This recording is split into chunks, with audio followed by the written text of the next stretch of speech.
So after hydrolases, there is next category is the enzyme commission number 4, EC4, that is the lyases. Lyases also, they break down of covalent bonds and removal of specific groups without use of water. Now if I ask you what is the difference between hydrolases and lyases, in hydrolases breakdown is with the addition of water, in lyases breakdown of bonds without use of water, right? So here you can see that these two groups are removed and specific bonds are formed. So fructose 1,6 biphosphate. Fructose is a 6 carbon compound, right? It's a 6 carbon molecule. With the help of enzyme aldolase, it change into, or it is converted into, two different molecules with the 3 carbon number. It is breakdown with the help of aldolase. So here 3 carbon, 3 carbon.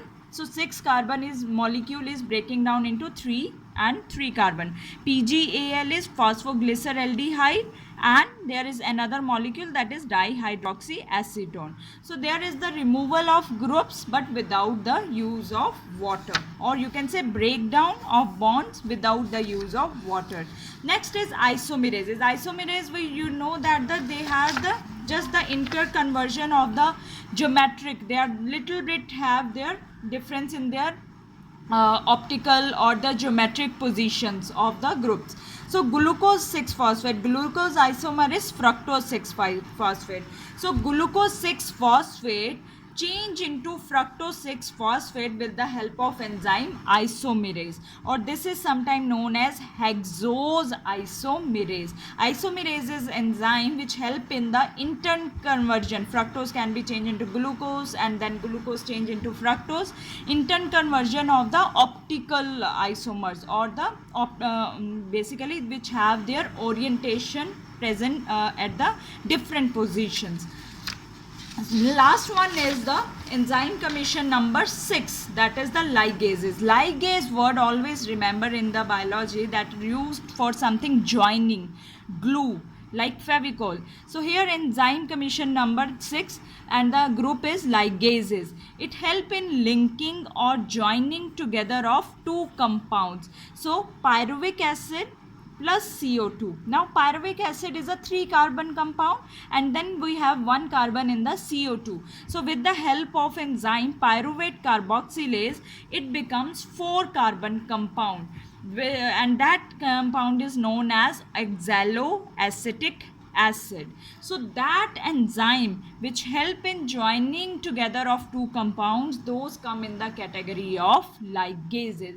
So here we are finished about our enzymes, but now there are few interesting few very interesting things about the enzyme which you need to know. As you know, and now I think with the finish of this chapter, you know that the majority of enzymes, they are catalytic in nature, right?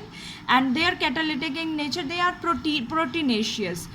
But in many cases what happens is there are other factors, or there are non-proteinaceous part of enzyme which play a very important role in their catalytic nature. So like that constituents, or that part of enzyme is called cofactors. What are cofactors?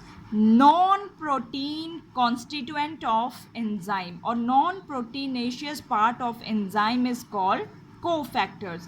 Now enzyme is made up of two parts. One is proteinaceous part and one is the cofactor.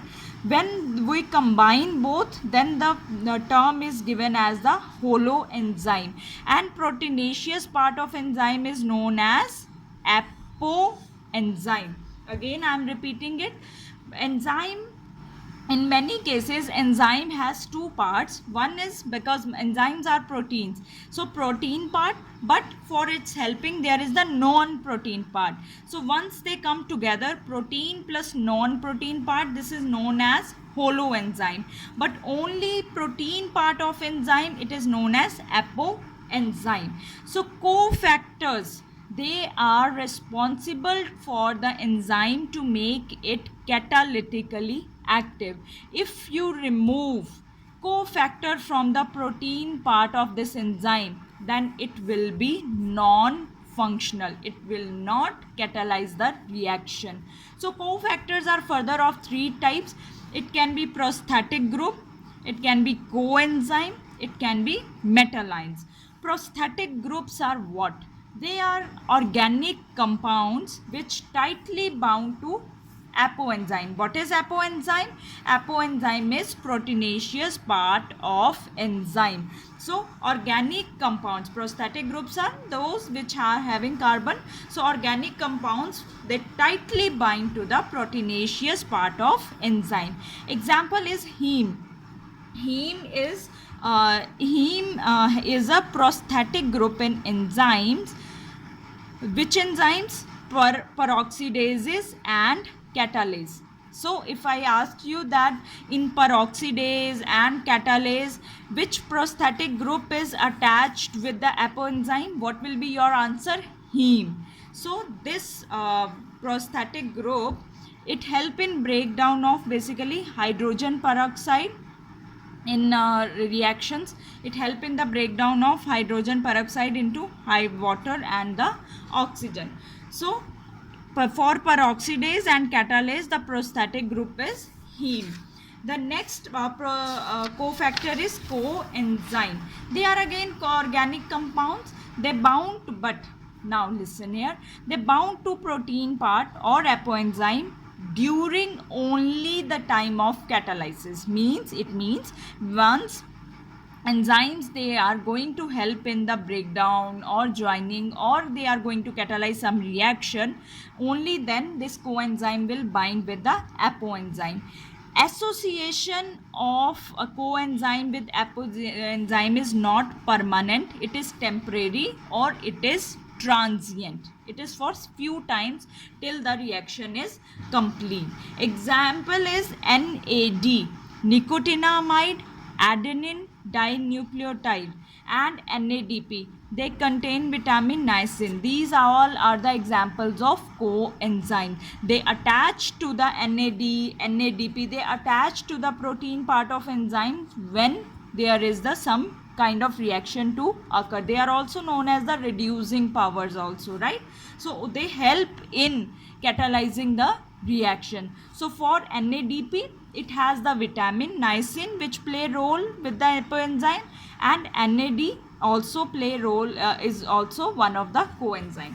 Now metalines. A number of enzymes, they require few metalines for their activity. What is their function? Why metal ion is needed? They form coordination bonds with substrate, plus as well as they form the bond with the active sites of enzyme. So sometimes question is asked that how metal ion they play role. They form the bonds with substrate as well as the active sites of enzyme. You can write down with the example that zinc is a cofactor for enzyme.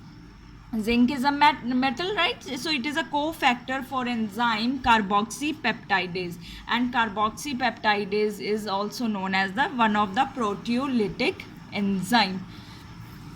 One thing you need to remember here, that catalytic activity is lost when cofactor is removed from the enzyme. So this also testify that how cofactors, they play a very crucial role in the catalytic activity of enzyme, right? So here we are finished with our chapter, that is biomolecules.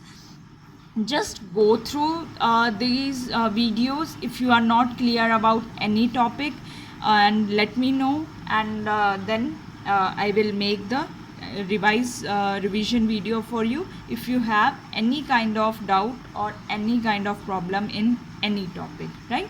Thank you.